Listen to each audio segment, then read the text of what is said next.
আরাবুল সাহেব তো ভাঙড়ের কোনো আইএসএফে গেল গেল কি বিজেপিতে গেল? বারবার বলা হচ্ছে আর আমরা শুনতে পাচ্ছি যে আরাবুল সাহেব যে আইএসএফ এ যোগ করবে। দেখুন, আরাবুল সাহেব তো ভাঙড়ের কোনো ফ্যাক্টর নয়। এর আগে আরাবুল সাহেবকে রেজ্জাক মোল্লা বলেছিল ট্র্যাক্টর।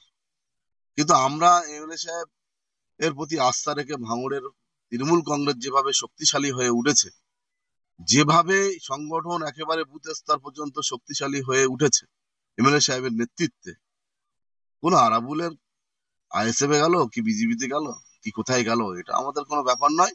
কিন্তু তৃণমূল কংগ্রেসের যেই প্রার্থী হবে এখান থেকে 1 লক্ষ ভোটে এমএলএ সাহেব জেতাবে, এমএলএ সাহেবের নেতৃত্বে সেটা মানুষ জেতাবে ভাঙড়ে। মানুষের বুথ স্তর পর্যন্ত আশীর্বাদ দোয়া থাকবে এমএলএ সাহেবের সঙ্গে এবং যে দাঁড়াবে তার সঙ্গে। আচ্ছা, আপনি বলছেন যে আরাবুল ইসলাম আইএসএফ এ গেলেও আপনাদের কোনো ব্যাপার নেই। দেখুন, আরাবুল ইসলাম ভাঙড়ের কোনো ফ্যাক্টরি নয়। ভাঙড়ের ফ্যাক্টর ভাঙড়ের জনগণ, ভাঙড়ের আম ভোটার, তারাই আজকে ভাঙড়ের ফ্যাক্টর। তারা ঐক্যবদ্ধ হয়েছে ভাঙড়ে গোটা বিধানসভা জুড়ে। আজকে এমএলএ শওকত মোল্লার নেতৃত্বে তারা ঐক্যবদ্ধ হয়েছে। তারাকে সামনে রেখেই এই লড়াই সংগ্রাম আন্দোলন তারা নির্দেশই হবে। কে আরাবুল বিরোধিতা করলো, কে আর অন্য কেউ বিরোধিতা করলো, আমাদের কিছু যায় আসে না। এমএলএ সাহেবের নেতৃত্বে লড়াই হবে। আমরা ভাঙড় থেকে 1 লক্ষ ভোটে জিতবো, এটা এমএলএ সাহেব চ্যালেঞ্জ দিয়েছেন যখন, নিশ্চিত ভাবে তার বিচক্ষণ আছে, বিচক্ষণ করে দেখেছেন, তার জন্যই তিনি বলেছেন নিশ্চিত ভাবে আমরা জিতবো 1 লক্ষ ভোটে। তো এই যে বারবার আমরা দেখছি প্রত্যেক বুথে বুথে আপনাদের যে কর্মী সভা বসছে, তো এটার বিষয় কি বলবেন?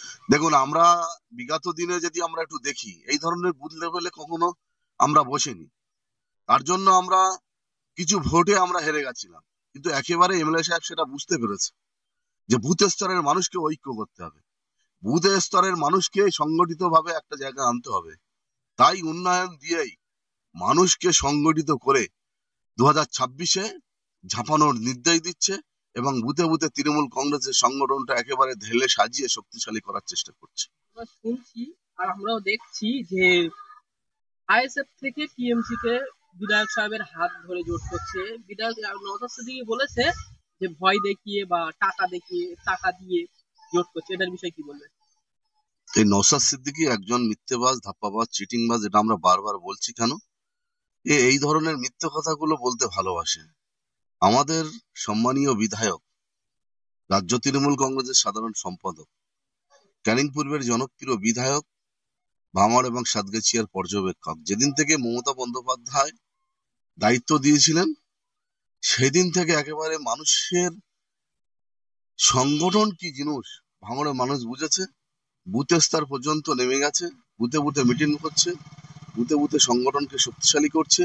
এমএলএ সাহেবের নেতৃত্বের প্রতি আস্থা রেখে ভাঙড়ের মানুষ ঐক্যবদ্ধ হচ্ছে। যারা জয়েন করছে আইএসএফ থেকে তৃণমূলে, আমাদের এমএলএ সাহেবের ভালোবাসা, মমতা বন্দ্যোপাধ্যায়ের উন্নয়ন, অভিষেক বন্দ্যোপাধ্যায়ের উন্নয়নকে সামনে রেখেই তারা আজকে চটচট করে এমএলএ সাহেবের হাত ধরে জয়েন করছে। কারণ 2021 সালে নির্বাচনে এই ধাপ্পাবাজ, চিটিংবাজ নওশাদ ভাঙড় থেকে জিতেছিল। 4 বছর পূর্ণ হয়ে 4.5 বছর হতে গেল, আজও পর্যন্ত এমএলএ এর কি কাজ ভাঙড়ের মানুষ কিছু জানেনি, ভাঙড়ের মানুষ কখনো দেখেনি, একটা খতিয়ানও দেখাতে পারবে না। কিন্তু আমাদের যখন বলবে এমএলএ শওকত মোল্লার নেতৃত্বে ভাঙড়ে 100 কোটি টাকা ইতিমধ্যে কাজ শুরু হয়েছে।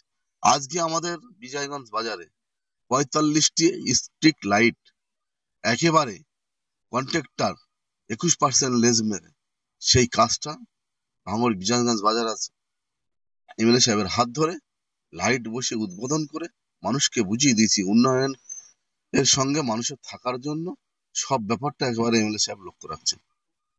আর এই যে তেঁতুলতলার ঘাট থেকে ভাঙড় মেলা ময়দান যে রাস্তাটা, এই রাস্তাটা দেখুন, এই রাস্তাটা আমাদের 4.5 কোটি টাকা আমরা প্রথম শুনেছিলাম, তারপরে দেখছি 5 কোটি প্লাস।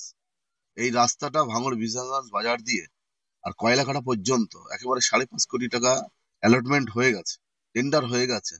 ইতিমধ্যে কাজ শুরু হয়ে যাবে খুব দ্রুত, কারণ এমএলএ সাহেবের নেতৃত্বে এটা হওয়া সম্ভব। এইরকম ধরনের নওশাদ, মিথ্যেবাজি, ধাপ্পাবাজ, চিটিংবাজদের দ্বারাই হবে না। ওদের পায়ের তলার মাটি সরে গেছে ভাঙড়ে, ওরা বুঝতে পেরেছে, ওর জন্য মিথ্যে কথা ভুলভাল বলা আরম্ভ করেছে এরা। আর সূত্র মাফিক আমরা জানতে পাচ্ছি যে বিধায়ক শওকত মোল্লা সাহেব তিনি আগামী 2026-এ ভাঙড়ে দাঁড়াবেন।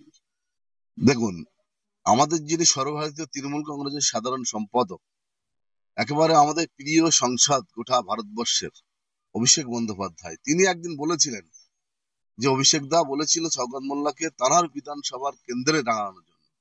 কিন্তু এমএলএ সাহেব সেদিন আমাদের প্রিয় বস অভিষেককে বলেছিল যে আমি আমার মাটিটা তৈরি করলাম ক্যানিং এর, আমি দাঁড়াবো না, আমার ক্যানিং এটা হতে পারে না, আমার জমিনেই আমি দাঁড়াবো, সেখান থেকেই আমি জিতবো।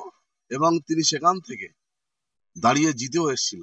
এই ধরনের ভুলভাল কথাবার্তা বলে কিছু হবে না। এমএলএ সাহেবের নিজের জায়গা থেকেই দাঁড়াবে এবং আগামী 2026 সালে 2 লক্ষ ভোটে জিতবে ক্যানিং এর মাটি থেকে, এটা আপনারা দেখতে পাবেন।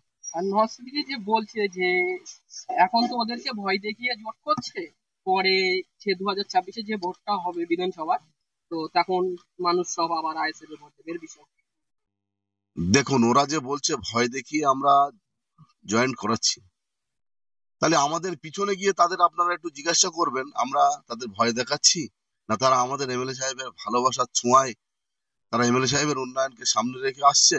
তাহলে আপনাদের মাধ্যমেই আমরা বলতে চাই, যারা এই ধরনের বাজে বাজে কথাবার্তা বলার চেষ্টা করছে তারা একেবারে হতাশা হয়ে পড়েছে। আইএসএফ এর নেতারা তার জন্য এই ধরনের ভুলভাল বকা স্টার্ট করেছে। আমাদের উন্নয়ন, মমতা বন্দ্যোপাধ্যায়ের উন্নয়ন, অভিষেক বন্দ্যোপাধ্যায়ের উন্নয়নকে সামনে রেখে এমএলএ সাহেবের প্রতি ভরসা রেখে এই ভাঙড়ে পটপট করে জয়েন করছে আইএসএফ। তো এই যে বারবার আমরা দেখছি প্রত্যেক বুথে বুথে আপনাদের যে কর্মী সভা বসছে, তো এটার বিষয় কি বলবেন? দেখুন, আমরা বিগত দিনে যদি আমরা একটু দেখি, এই ধরনের বুথ লেভেলে কখনো আমরা বসিনি। তার জন্য আমরা কিছু ভোটে আমরা হেরে গেছিলাম, কিন্তু একেবারে এমএলএ সাহেব সেটা বুঝতে পেরেছে যে বুথ স্তরের মানুষকে ঐক্য করতে হবে, বুথ স্তরের মানুষকে সংগঠিত ভাবে একটা জায়গায় আনতে হবে। তাই উন্নয়ন দিয়েই মানুষকে সংগঠিত করে 2026-এ ঝাঁপানোর নির্দেশ দিচ্ছে এবং বুথে বুথে তৃণমূল কংগ্রেসের সংগঠনটা একেবারে ঢেলে সাজিয়ে শক্তিশালী করার চেষ্টা করছে।